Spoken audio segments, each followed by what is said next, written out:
Today we're going to be talking about video interviews. So many undergraduate students around the country will be graduating soon and are either currently on the job hunt or they will be soon. And with the COVID-19 pandemic, they are facing not only an uncertain job market, but a different job search environment than we're currently used to.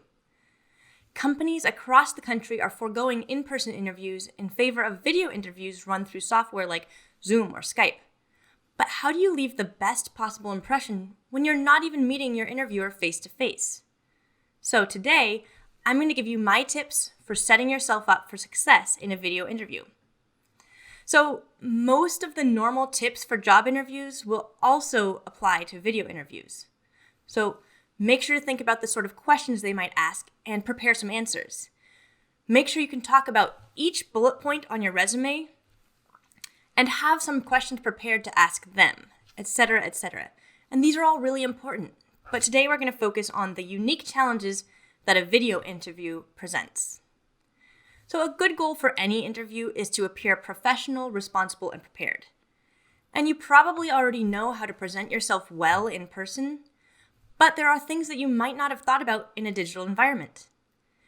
Essentially, you want to replicate an in-person interview as much as possible and give your interviewer the best experience possible. So, here are my 8 tips for improving your video interview. Tip number 1 is wear pants. No, seriously, dress as if you were doing an in-person interview. Dressing up reminds you that you are doing something important and helps you stay in interview mode. Also, what if you need to get up and grab something? You don't want to get caught in your pajamas. Oh, I forgot my pen.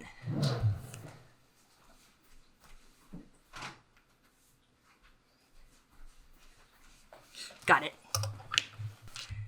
Tip number 2 is use a laptop, not your phone. Our phones can be used for all sorts of purposes now, but a video interview is not one of them. First, the screen is small and you won't be able to see your interviewer well, which makes it hard to connect with them. But more importantly, most people just don't have a tripod for the phone, and if you're holding your phone like this, you'll never be able to hold it steady. Remember, a slight movement of your hand looks like an earthquake to the person watching your video. It also gets really hard after a while, and it will distract you.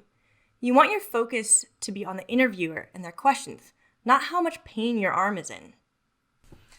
Tip number 3 is pay attention to what's in the background. You don't want anything distracting. You should be the most interesting thing in the frame.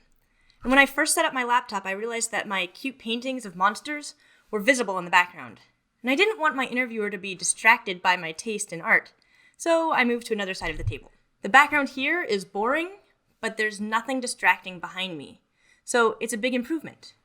Remember, you're not making a YouTube video, so a plain background is a very good option.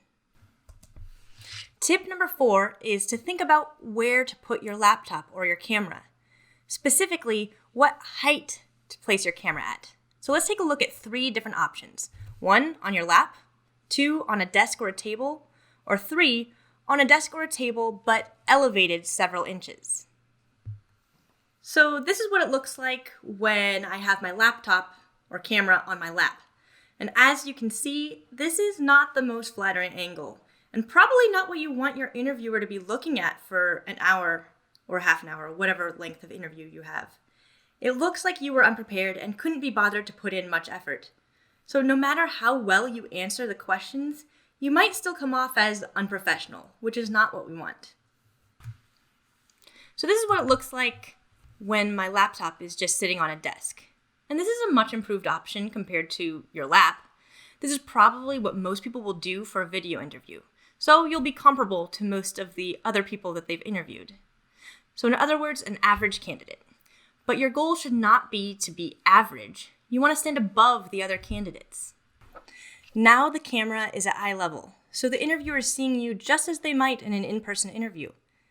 And you might be the only candidate to go this extra mile, which sets you apart from the rest of the pack.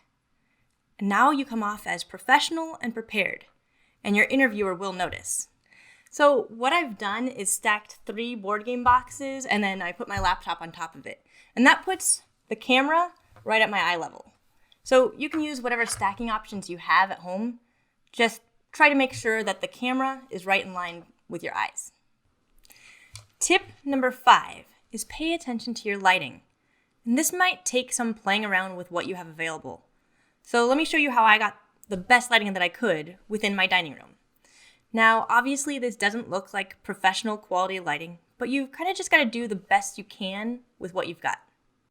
So here, I'm just using what was already in my dining room, overhead lights. And as you can see, it's not the most flattering. The shadows are a bit harsh, making me look a little bit more tired.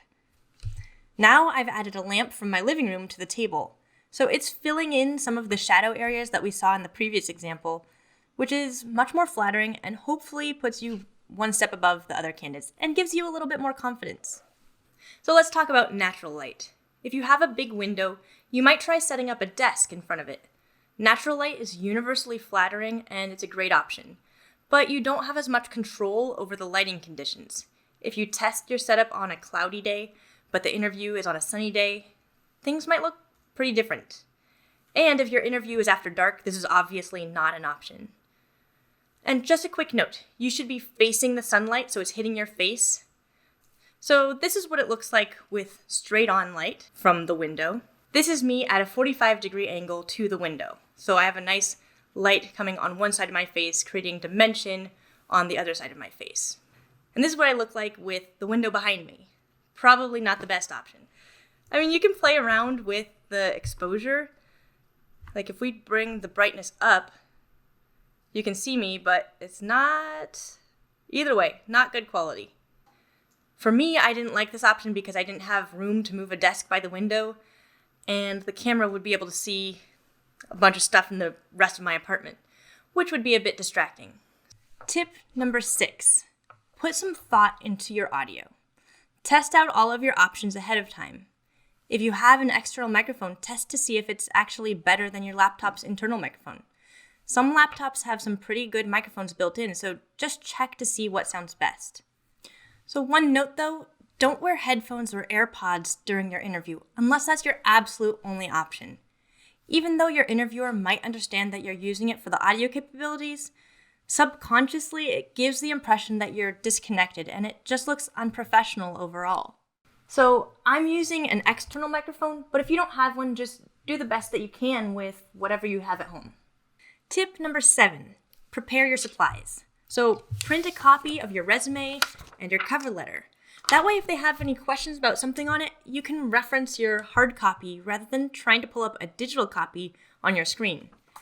So print out any questions that you have for them or write them down, and keep some blank paper or a notepad and a pen for any notes that you want to take during the interview. Tip number 8, as soon as the interview begins, hide that little box in the corner where you can see yourself. It's distracting, and if you can't hide it or can't figure it out, cover it up with a Post-it note. You don't want to be constantly looking at it, thinking, why is my hair doing that? And why do I keep making that weird face? Hide that horrible distraction as soon as you know your video is set up and that you aren't having any issues. So I hope these tips are helpful for you. I hope you take them to heart, and good luck with any of your future interviews.